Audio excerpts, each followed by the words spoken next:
और बात करेंगे अपने पड़ोसी मुल्क पाकिस्तान की। हिंदुस्तान की खबरों से बाहर निकलते हैं। पाकिस्तान में जो कुछ हुआ ट्रेन हाईजैक के नाम पर, वो आपको पता ही होगा। बलूचिस्तान में जाफर एक्सप्रेस को जिस तरह बलूच लिबरेशन आर्मी के लड़ाकों ने हाईजैक किया, उससे पाकिस्तानी सरकार और सेना की बहुत ज्यादा किरकिरी हुई है। बल्कि पाकिस्तानी सेना का सच भी सामने आ गया। इसीलिए 24 घंटे बाद पाकिस्तानी सरकार ने यह कहना शुरू किया कि उसने बीएलए के लड़ाकों को मार गिराया है, ट्रेन को अपने कब्जे में ले लिया है। लेकिन एक भी तस्वीर वो इस बात को तस्दीक करते हुए नहीं दिखा सका है। उधर बलूच लड़ाकों का कहना है कि हाईजैक ट्रेन को छुड़ाने का पाकिस्तानी सेना का दावा सरासर झूठा है।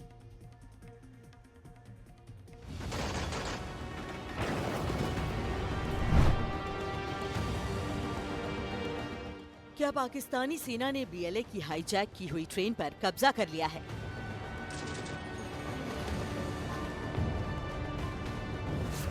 क्या पाकिस्तानी सेना का ऑपरेशन मशकाफ कामयाब रहा? क्या बीएलए का दावा सही है कि अब भी 150 लोग उसके कब्जे में हैं? आज एक एक कर इन तीनों सवालों से पर्दा उठेगा और आपको पता चलेगा कि पाकिस्तान की सेना और सरकार कितना सच और कितना झूठ बोल रही हैं। इसे जानने के लिए सबसे पहले तो आप पाकिस्तान डिजास्टर मैनेजमेंट अथॉरिटी के डिप्टी इंचार्ज माजिद खान को सुनिए। हम लोग जैसे ही ऑर्डर मिला है तो पूरे एम्बुलेंस के साथ 14-15 एम्बुलेंस हम लोगों ने लाया है। यहाँ पे मच में रेलवे स्टेशन पे खड़े हैं और अब तक जो है आपको पता है कि 25 डेड बॉडी रिकवर्ड हो चुका है। पाकिस्तानी अथॉरिटी कह रही है कि 25 लोगों की लाशें उनको मिली। तो सवाल ये है कि वहाँ 200 ताबूत क्यों भेजे गए, जैसा कि पाकिस्तानी सेना का ही दावा है।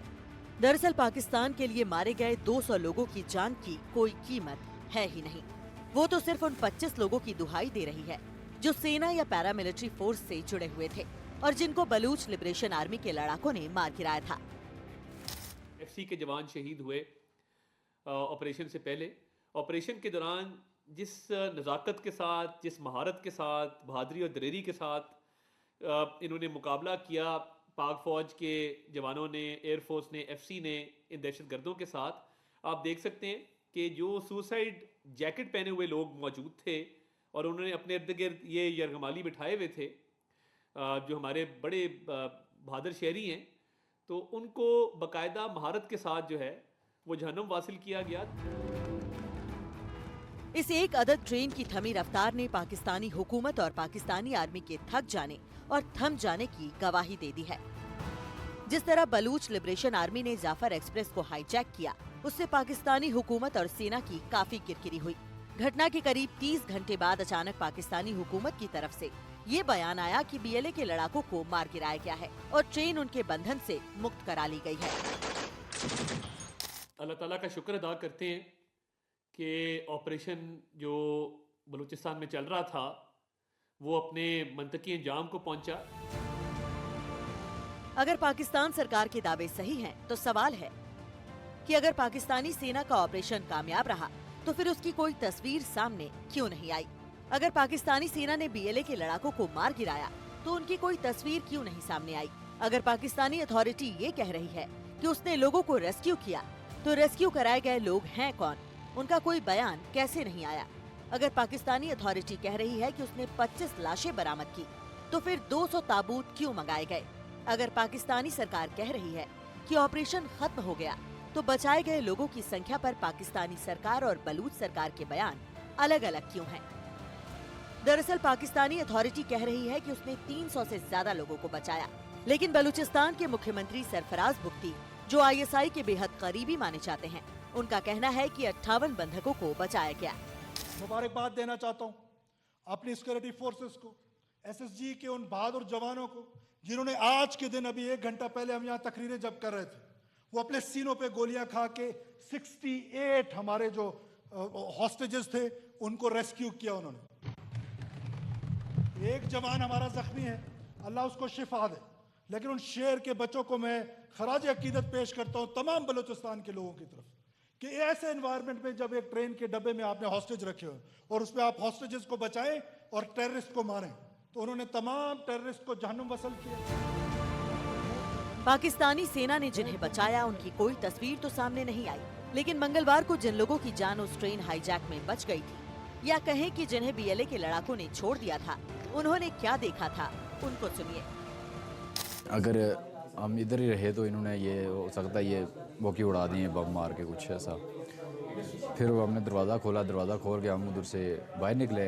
उन्होंने बाहर हमको उधर ना मैदान था उसके उधर बैठा दिया सबको, जो निकल गए सबको उधर बैठा दिया। जो अंदर थे उनको फिर एक मरतबा फिर अंदर गए वो, तो उनको बोला बाहर, और जो नहीं आए बाहर उनको उधर ही मार दिया ट्रेन के अंदर ही। मैं जो थे आर्मी वाले वो उनका आईडी कार्ड देख के ना, जो आर्मी वाले थे उनको साइड पे लेके जाके उनको गोलियां मारी हमने, मार के फिर बैठे रहे। फिर पंजाबी जो थे उनको अलग कर दिया, बलोचों को अलग कर दिया, सराकी को जो थे वो उनको भी अलग कर दिया, सबको अलग करके फिर बैठा दिया। हम लोग भाईजान सुबह जाने हो रहा था 4 बजे, उन लोगों के 3 बंदे थे, वो भी ट्रेन के नीचे सो गया। हम लोगों ने उधर से प्लान बना के उधर से भागा, उन लोगों ने पीछे फायरिंग करना शुरू किया। हम लोग पहाड़ के ऊपर चला गया, फिर उधर अपना एफसी था, उनको आवाज़ लगाया, उन्होंने गोलियां उनकी तरफ लगाना शुरू किया, उनके 2 बंदों को मार दिया उधर। पहले से ही अलग अलग प्रांतों में असंतोष और विद्रोह की आग झेल रही पाकिस्तानी सरकार और सेना के लिए बलूचिस्तान का ये हिंसक विद्रोह बहुत महंगा पड़ता दिख रहा है। एनडीटीवी इंडिया की रिपोर्ट। दरअसल पाकिस्तानी फौज का पाकिस्तान की जनता में, आवाम में काफ़ी ज़्यादा धमक है। उसका रेस्पेक्ट पहले हुआ करता था, लेकिन उसके बाद अब वो जबरन ज़बरदस्ती करके अपनी धमक को मनवाती है। लेकिन धीरे धीरे पाकिस्तानी आवाम को समझ में आ रहा है कि सेना जो कहती है वैसा कर नहीं पाती है। इसीलिए अपनी साख को बचाए रखने के लिए अब इस पूरे एपिसोड में पाकिस्तानी सेना को यह दावा करना पड़ रहा है कि उसने हाईजैक ट्रेन को छुड़वा लिया है। तो सवाल यह है कि उसकी एक अदद तस्वीर तक क्यों नहीं जारी की गई। दरअसल पाकिस्तानी सेना के जुल्मों सितम से तंग आकर बलूचिस्तान के लोगों ने उसके खिलाफ हिंसक मोर्चा खोला था। उसकी ही उपज है बलूच लिबरेशन आर्मी, जिसने इस हाईजैक कांड को अंजाम दिया। अब हम आपको बताते हैं कि बीएलए से क्यों डरती है पाक आर्मी। दरअसल बीएलए के लड़ाकों के पास AK-47, AK-74 जैसी असॉल्ट राइफल्स हैं। कई बार तो बीएलए के लड़ाकों को M16 राइफल के साथ भी देखा गया है। वहीं उनके पास स्नाइपर राइफल SVD ड्रैगुनोव तक है, जिससे बहुत दूर तक निशाना साधा जा सकता है। बीएलए के लड़ाके अक्सर ग्रेनेड्स और IED से सड़कें ब्लॉक कर देते हैं। बल्कि बीएलए का तो दावा है कि उसके पास रॉकेट प्रोपेल्ड ग्रेनेड यानी RPG तक है। वो एंटी एयरक्राफ्ट हथियारों का भी इस्तेमाल करने का दावा बीएलए करती है। वहीं बीएलए के लड़ाके मोर्टार से पाकिस्तानी चौकियों पर हमले लगातार करते रहते हैं और पाकिस्तान की सेना को और उनके सिपाहियों को निशाना बनाते रहते हैं। तो ये तो ही बात कि क्यों बीएलए के सामने पाकिस्तानी फौज इस वक्त कमजोर दिखाई दे रही है।